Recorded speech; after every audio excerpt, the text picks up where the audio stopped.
60세 이상 어르신 중 절반이 겪는 야간 다리쥐. 잘 모르고 그냥 넘기시면 안 됩니다. 평생 다리를 절며 사셔야 할 수도 있습니다. 며칠 전 제 진료실 문을 열고 들어오신 72세 박 어르신 이야기를 먼저 해드려야겠습니다. 이분은 동네에서 알아주는 등산 많이 하셨습니다. 일주일에 3번은 꼭 뒷산을 오르실 정도로 정정하셨던 분인데 진료실에 들어오시는 모습은 마치 며칠 밤을 꼬박 세운 사람처럼 눈밑이 퀭하고 걸음걸이도 힘이 하나도 없으셨습니다.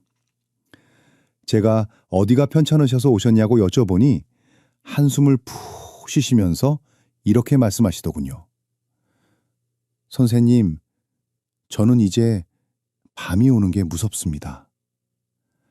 알고 보니 박 어르신은 지난 2달 동안 거의 매일 밤 다리에 쥐가 나서 잠을 설치고 계셨습니다. 여러분, 이 이야기가 박 어르신만의 이야기일까요? 절대 아닙니다. 지금 이 영상을 보시는 여러분 중에도 고개를 끄덕이시는 분들이 많으실 겁니다. 실제로 통계를 보면 우리나라 60세 이상 어르신들 중에서 절반에 가까운 분들이 밤마다 찾아오는 다리 경련, 즉 야간 다리쥐를 경험하고 계십니다.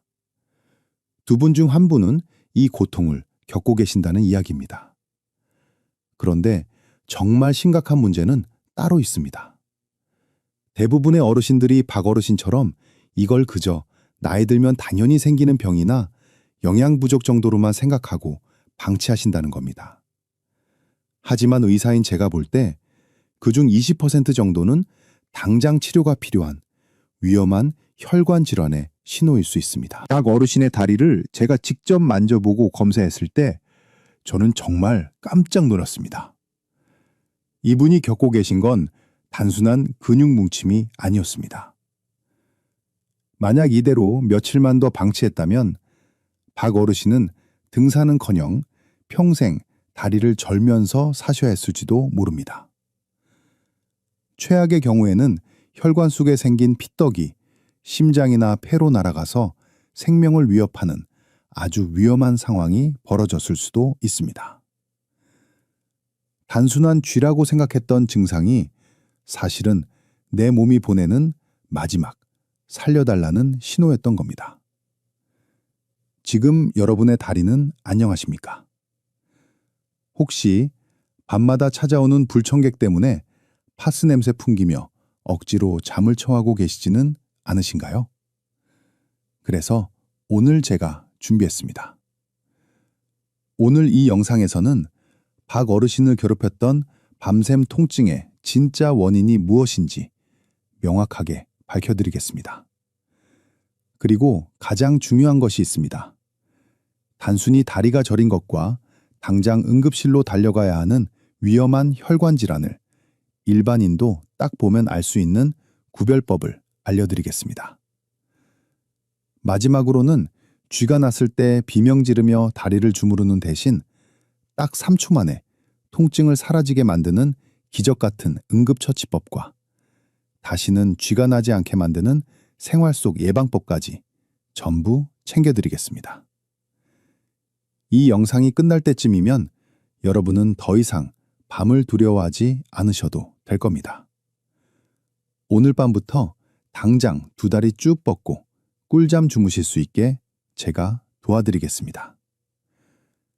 제 이야기가 궁금하시고 오늘 밤 편안한 잠자리를 원하신다면 지금 바로 좋아요 버튼 한번 꾹 눌러주세요. 그리고 댓글창에 기대라고 딱 2글자만 남겨주시면 제가 힘을 내서 더 알찬 정보로 보답하겠습니다. 자, 그럼 박 어르신의 다리에 도대체 무슨 일이 있었던 건지 지금부터 그 비밀을 하나하나 풀어드리겠습니다. 여러분이 다리에 쥐가 났을 때 절대 하시면 안 되는 행동이 딱 한 가지 있습니다. 바로 무조건 마그네슘 부족이라며 영양제만 사다 드시는 것과 터지듯이 아픈 종아리를 힘으로 꾹꾹 눌러서 주무르는 행동입니다. 앞서 말씀드린 72세 박 어르신이 딱 이렇게 하고 계셨습니다. 이분은 텔레비전 건강 프로그램에서 마그네슘이 좋다는 이야기만 듣고 무려 3종류나 되는 마그네슘을 매일 챙겨 드시고 계셨습니다. 그리고 밤에 쥐가 나면 너무 아프니까 아내분까지 깨워서 온 힘을 다해 다리를 주무르게 하셨죠. 그런데 여러분 놀라지 마세요. 제가 검사해보니 박 어르신의 몸속 마그네슘 수치는 지극히 정상이었습니다. 오히려 과도한 영양제 섭취 때문에 위장장애만 생겨서 속이 더부룩하다고 호소하셨죠. 이게 무슨 말일까요? 대부분의 야간 다리 경련은 영양소 부족이 아니라 신경 센서의 고장 때문에 일어난다는 사실입니다. 이걸 이해하시려면 자동차를 떠올려 보시면 아주 쉽습니다. 우리 다리 근육에는 두 가지 중요한 센서가 있습니다. 하나는 엑셀처럼 근육을 수축시켜서 힘을 쓰게 만드는 센서고, 다른 하나는 브레이크처럼 근육을 이완시켜서 쉬게 만드는 센서입니다. 젊었을 때는 이 엑셀과 브레이크가 아주 조화롭게 작동합니다. 그런데 나이가 들고 근육이 피로해지면 이 브레이크 센서가 고장나기 시작합니다. 나는 분명히 자고 있어서 근육을 쉬게 하려고 브레이크를 밟았는데 내 몸은 멋대대로 엑셀을 밟아버리는 겁니다. 특히 우리가 잠잘 때 발 모양을 한번 생각해 보세요. 대부분 발끝이 이불 무게 때문에 아래로 축 처져 있습니다. 마치 발레리나가 발끝으로 선 것 같은 이 자세를 전문 용어로 족저굴곡이라고 하는데요. 이 자세가 되면 종아리 근육이 가장 짧아진 상태가 됩니다. 이미 짧아져서 팽팽한 근육에 고장난 신경 센서가 수축 신호를 빵 하고 터트리니 근육이 감당하지 못하고 돌덩이처럼 굳어버리는 겁니다. 이게 바로 밤마다 쥐가 나는 진짜 과학적인 이유입니다. 그러니 마그네슘만 먹는다고 해결될 일이 아니었던 거죠. 하지만 여기서 정말 중요한 경고를 하나 드려야겠습니다. 박 어르신은 다행히 이런 단순한 신경 센서 문제였지만 만약 여러분의 증상이 다음과 같다면 이건 쥐가 아니라 응급 상황입니다. 단순쥐와 절대 헷갈리면 안 되는 세 가지 진짜 병을 지금 바로 알려드릴 테니 꼭 기억하셔야 합니다. 첫 번째는 심부정맥 혈전증입니다. 이름이 좀 어렵지만 쉽게 말해 다리 혈관이 피떡으로 막힌 겁니다. 이걸 구분하는 가장 확실한 방법은 양쪽 다리를 비교해 보는 겁니다. 단순히 쥐가 난 거라면 양쪽 다리 굵기가 비슷해야 합니다. 그런데 만약 한쪽 종아리만 퉁퉁 부어 있거나 피부 색깔이 붉게 변했거나 만졌을 때 핫팩처럼 뜨끈뜨끈한 열감이 느껴진다면 이건 100% 혈관 문제입니다. 이때 함부로 다리를 주무르면 혈관 속에 있던 피떡이 떨어져 나가서 심장이나 폐를 막아버릴 수 있습니다. 정말 위험천만한 행동이 되는 거죠. 두 번째는 말초동맥 질환입니다. 이건 반대로 혈관이 좁아져서 피가 안 통하는 병입니다. 이때는 다리가 붓는 게 아니라 오히려 차갑고 창백해집니다. 발등 한가운데를 손가락으로 지그치 눌러보세요. 건강한 사람은 여기서 콩닥콩닥 맥박이 뛰어야 하는데 이 병이 있으면 맥박이 아주 약하거나 아예 안 잡힙니다. 조금만 걸어도 종아리가 터질 듯이 아프다가 쉬면 괜찮아지는 증상이 반복된다면 당장 혈관 초음파를 찍어보셔야 합니다. 방치하면 다리 조직이 괴사해서 절단해야 할 수도 있는 무서운 병입니다. 마지막 세 번째는 하지 불안 증후군입니다. 이건 통증이라기보다는 기분 나쁜 불편함입니다. 어르신들이 표현하시기로는 다리에 벌레가 스물스물 기어가는 것 같다거나 전기가 찌릿찌릿 통하는 것 같다고 하십니다. 그리고 가만히 있으면 미칠 듯이 불편한데 다리를 움직이면 거짓말처럼 편안해집니다. 이건 도파민이라는 뇌 신경 전달 물질의 문제라서 쥐 잡는 약이 아니라 완전히 다른 치료가 필요합니다. 박 어르신이 처음에 저를 찾아오셨을 때 제가 가장 먼저 확인한 게 바로 이 세 가지였습니다. 다행히 박 어르신은 붓기도 없었고 발등 맥박도 힘차게 뛰고 계셨습니다. 그제야 저는 안심하고 박 어르신께 말씀드렸습니다. 어르신, 이건 큰 병은 아니지만 그렇다고 마그네슘만 드신다고 낫는 것도 아닙니다. 제가 알려드리는 방법대로 딱 3초만 투자해 보세요. 라고요. 만약 여러분도 제가 지금 말씀드린 위험 신호가 없다면 이제부터 제가 알려드릴 3초 해결법이 직방으로 통하실 겁니다. 밤마다 찾아오는 끔찍한 고통, 약 없이 내 손으로 즉시 없애는 기적 같은 방법을 다음 파트에서 바로 공개하겠습니다. 지금 이 영상을 가족 단톡방에 공유해 주세요. 부모님 다리가 혹시 한쪽만 부어 있지는 않은지 오늘 밤 꼭 확인해 보라고 전해주시면 좋겠습니다. 여러분의 작은 관심이 가족의 생명을 구할 수도 있습니다. 자, 이제부터 제가 알려드리는 내용은 정말 중요합니다. 오늘 밤 자다가 갑자기 다리에 쥐가 났을 때 딱 3초 만에 지옥 같은 통증에서 탈출하는 방법입니다.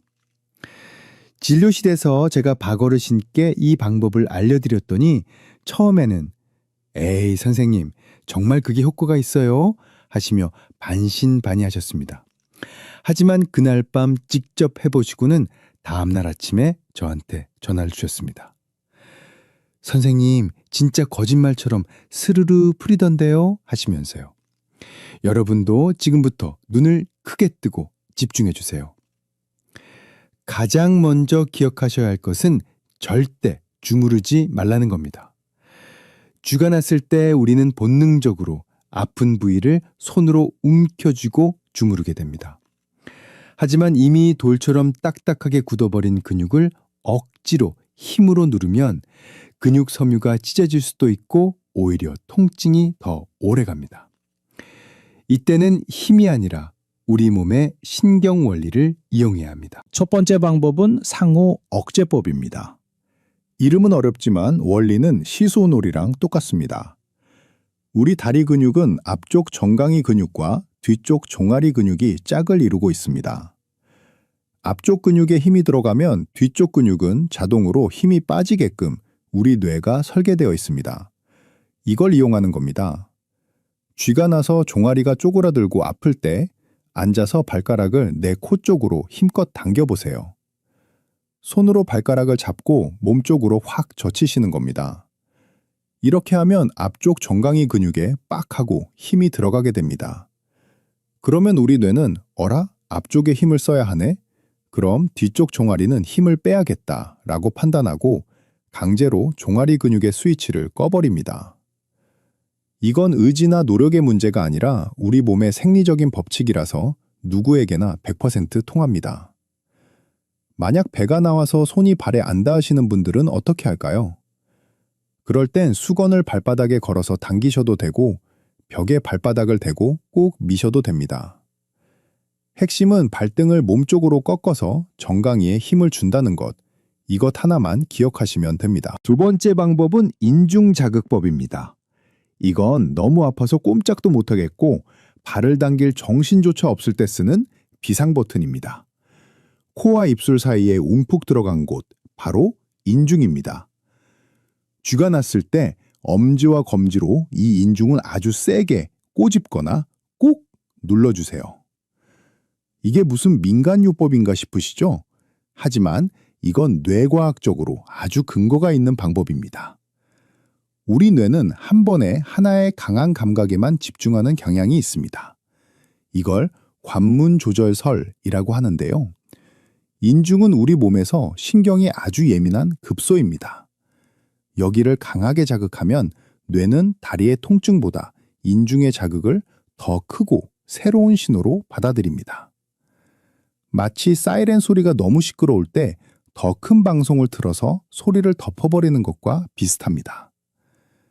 실제로 한의학에서도 이곳을 수구혈이라고 해서 응급 상황에서 기절한 사람을 깨울 때 쓰는 중요한 혈자리로 봅니다. 단순히 꼬집는 것만으로도 뇌가 다리 통증 회로를 잠시 차단해서 근육의 경련을 멈추게 하는 효과가 있습니다. 박어르신은 이 두 가지 방법을 배우신 뒤로는 밤에 쥐가 나는 게 더 이상 무섭지 않다고 하셨습니다.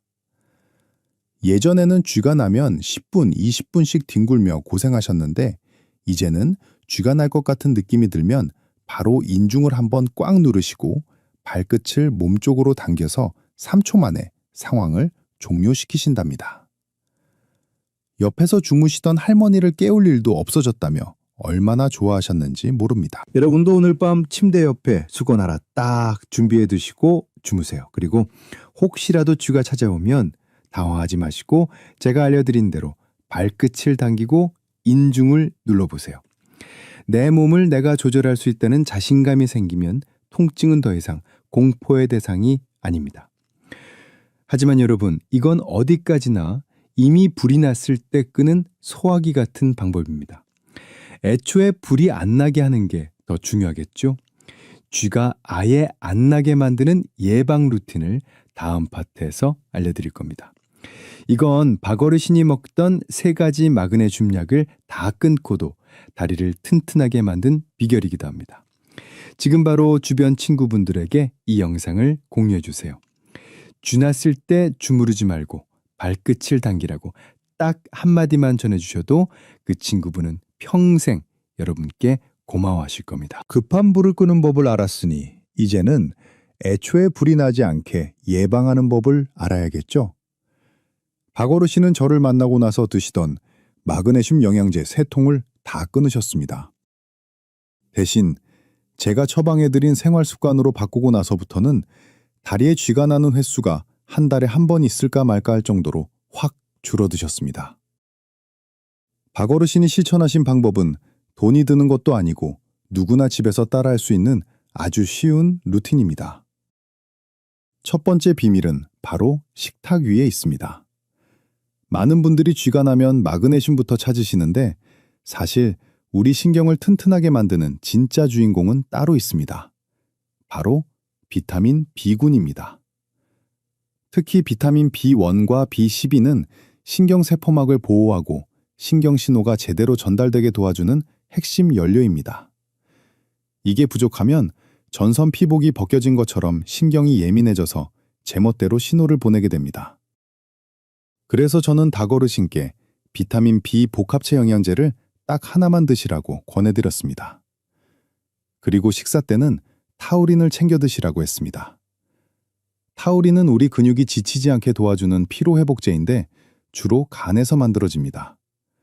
그런데 나이가 들면 간 기능이 떨어져서 타우린 생산이 줄어들고 그러다 보니 근육이 금방 피로해져서 경련이 오는 겁니다.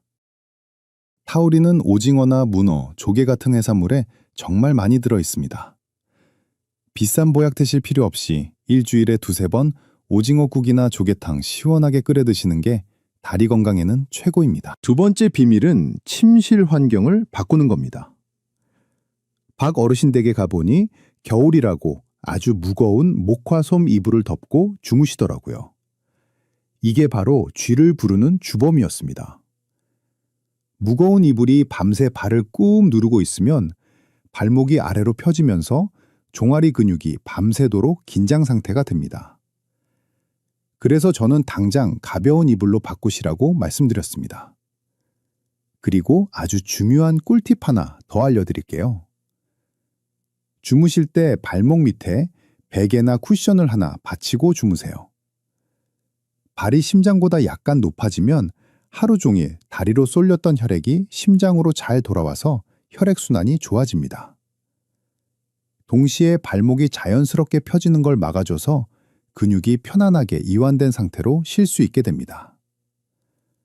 자, 그럼 이걸 하루 일과로 정리해 드릴게요. 박 어르신의 쥐 잡는 하루 루틴입니다.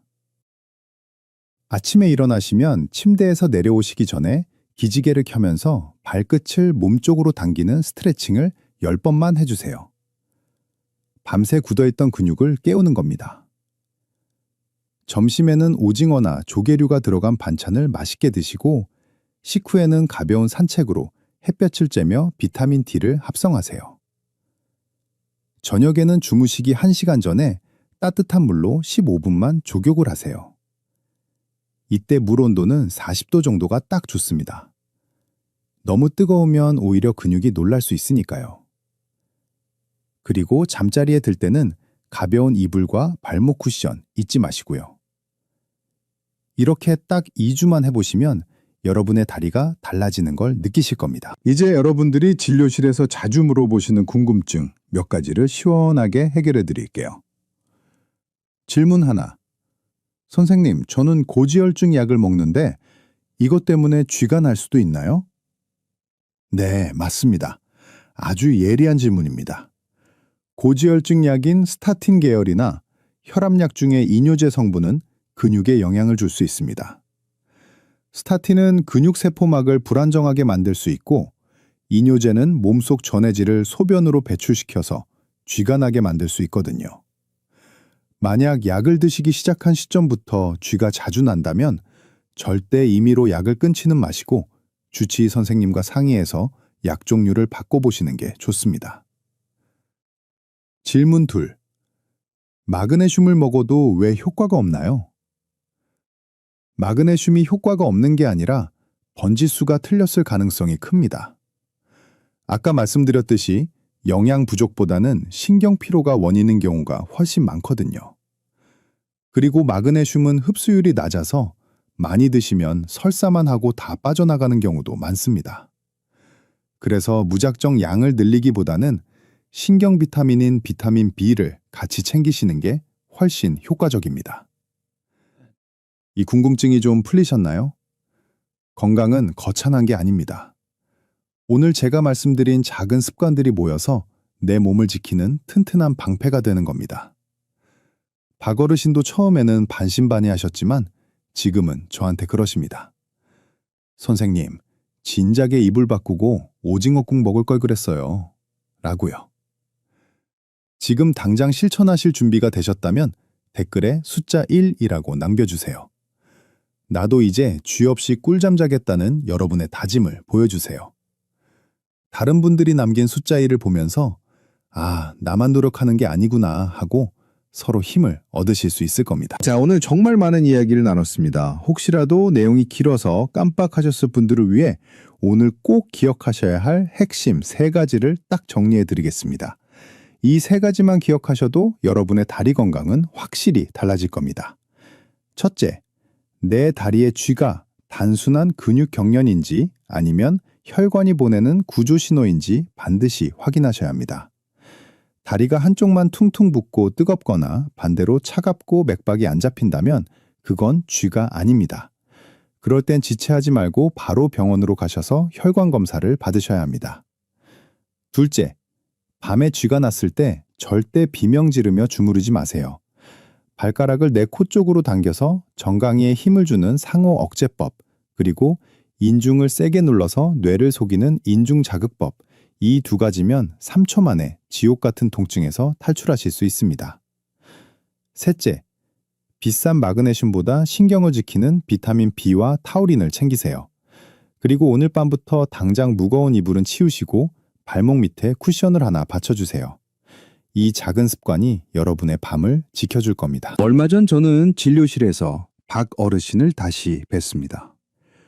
문을 열고 들어오시는데 처음 뵈었을 때 그 쾌행하고 어두웠던 표정은 온데간데 없고 얼굴에 윤기가 흐르시더군요. 저한테 자랑스럽게 스마트폰 사진을 보여주셨는데 다시 동네 뒷산 정상에 올라가서 찍은 사진이었습니다. 어르신이 활짝 웃으며 이렇게 말씀하셨습니다. 선생님 덕분에 이제 밤에 다리 뻗고 잡니다. 우리 집사람도 이제야 살 것 같다고 하네요. 그 말씀을 듣는데 의사로서 이보다 더 큰 보람은 없겠다는 생각이 들었습니다. 밤새 편안하게 자는 것, 아침에 개운하게 일어나는 것, 그 평범한 일상이 사실은 가장 큰 축복입니다. 여러분, 건강은 거창한 결심에서 오는 게 아닙니다. 오늘 제가 알려드린 것처럼 오징어국 한 그릇 챙겨 드시는 것, 잠자기 전 15분 족욕하는 것, 이런 사소한 실천들이 모여서 기적을 만듭니다. 혹시 지금도 다리쥐 때문에 남몰래 고통받고 계신 분이 있다면 포기하지 마세요. 박어르신이 해내신 것처럼 여러분도 분명히 해내실 수 있습니다. 오늘 밤은 부디 쥐 걱정 없이 평온한 꿈 꾸시길 진심으로 바라겠습니다. 오늘 영상이 여러분의 건강한 잠자리에 조금이라도 도움이 되셨다면 구독과 알림 설정 버튼을 꼭 눌러주세요. 여러분의 클릭 한 번이 제가 더 좋은 영상을 만드는데 정말 큰 힘이 됩니다. 저는 다음 시간에도 여러분의 몸과 마음을 치유하는 따뜻하고 유익한 이야기로 다시 찾아오겠습니다. 지금까지 여러분의 건강 주치의였습니다. 감사합니다.